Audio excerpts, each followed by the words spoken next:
Good morning, Clayton. My name is Pratap. I'm trying to find a asset protection attorney. I emailed one of the attorney, and he is very expensive. He said he's gonna charge me 29,000 initial fee and then a 2,600 every year. Is that realistic, or is there a cheaper ones? Could you please recommend any asset protection attorney? Thank you. Okay, thank you, Pratap. This is a good question, and I don't, to be honest with you, I don't recall what we spent a number of years ago for setting up our asset protection process. In the United States, it can be fairly cumbersome, and but if you want to protect your assets, of course, right? You want to cover your own assets, as it were. Um, Very, very important. And this is not something that you necessarily have to worry about at the very beginning. I mean, if you with a few properties, then that's when you want to start thinking about long term. But in the beginning, if you don't have a lot of properties or you don't have any, thinking about at least consulting with an asset protection attorney about proper structure. Because let me just tell you, it was more expensive for Natalie and I to unwind the mistakes we made by setting up things kind of hodgepodge at the beginning. If we knew we had the roadmap in front of us, we could have set it up much more cleanly and easily. So again, I don't know how much it cost. I do know that it was a little pricey. I don't know that it was that expensive. What the price that you mentioned? We worked with a great team out of Utah. They're fantastic. In fact, Andrew Howell wrote the book called Entrusted. I would encourage all of you to read that book. That's how we learned about them. They came highly recommended to us. An amazing attorney team, York, Howell, and Goyman out of Utah, out of South Jordan, Utah. It's a team that works at York, Howell, and Goyman. We'll have a link in the description.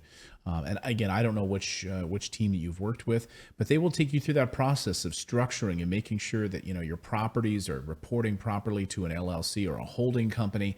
That holding company wants to be in a business friendly state. And then that, of course, that state, that holding company is going to report up. There's going to be a whole ladder sequence that's going to go through. But more importantly, they wanted to understand, in the case of one of us passes away, how does the estate get handed to our children? What are the stipulations and things that are going to be put in place for your children to be able to be able to spend certain money at certain times in their lives? And all of these things go into this planning session. So it's not as simple as, okay, what LLC talks to what LLC and on up to a trust, a land trust, or whatever it happens to be, whatever structure they find is useful for you, but really is about understanding your family. And okay, in the event that one of you passes away, well, do you want your sister-in-law to handle the process for you? Do you want them to be able to take care of your kids? Or these are really serious questions that you need to be having with a tax attorney who's going to, or an estate attorney who's going to be planning all of this out. Because you might, I'm sure we've all seen it was the Rockefeller show. I can't remember the show that was I watched it a few years ago. Really, really good. And you realize, it was I think it was Rockefeller's, I can't remember. Anyway, the kids in the family, like some of them were just total degenerates, and so these are questions. I mean, I hate to put that out there, but there's going to be kids and there's going to be part members of your family who are more able to handle maybe the people in the family if something were to happen to you, and then there's going to be people that are better suited to handling the money in your family, and all of those questions come up during this planning session.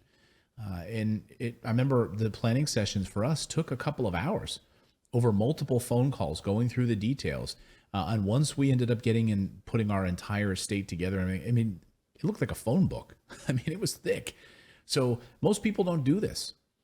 And shop around. Yes, look for different attorneys, but this is your life we're talking about here, right? And of course, at the end of the day, it is also a business expense working with attorneys. So you need to think of it in terms of a business expense for your business and your family's estate. So again, I don't know the price tag. It's been a few years. It's been a number of years since we set ours up. But that's one that I highly recommend you check out, is the team over at York, Howell, and Goyman. Tell them that we sent you. They are good friends of our family, and they've just done an amazing job for us. So that is one way, one place I would look. I wish I had more details on that. And I know the price tag is a little scary. It's not going to be $200. It's not going to be like Better Call Saul. Can you plan my life and make sure that all of my assets are protected? Sure, I'll get you. You're not going to see a billboard on the side of the road and be able to hire one of those attorneys. That's not who you want in this situation. If you'd like to leave us a voicemail question about real estate investing or anything that's on your mind, please do so by going to our website. Go to morrisinvest.com and click on the voicemail button right there. And we also have tons of great information on that website. I'd love for you to download our totally free Freedom Cheat Sheet.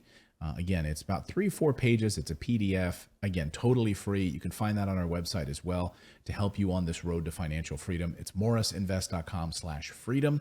So go grab that cheat sheet today.